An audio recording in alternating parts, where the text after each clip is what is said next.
बोले तैसा चाले त्याची वंदावी पाऊले. नितीन गडकरी साहेबांनी सांगितलं होतं की पंढरपूर आळंदी रस्ता, आळंदी ते पंढरपूर असं करून टाकील की वारकऱ्याला कुठल्याही प्रकारची जातानी, पंढरपूरला जातानी कुठल्याही प्रकारचा त्रास होणार नाही. ते नितीन गडकरी साहेबांनी करून दाखवलेलं आहे. बोले तैसा चालले त्याची वंदावी पाऊले. हा रस्ता तुम्ही पाहू शकता.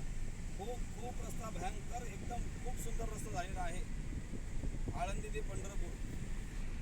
म्हणून जो कोणी कोणत्या पक्षाचा असो किंवा राजकीय असो, जो आमच्या वारकऱ्यासोबत आहे आम्ही त्याच्यासोबत आहोत. म्हणून जो आमच्या वारकऱ्याची काळजी घेईल आम्ही त्याची काळजी घेईल. म्हणून असा असणारा रस्ता पाहून खूप आनंद झाला, खूप डोळे भरून आले की नितीन साहेब गडकरी जे बोलले त्यांना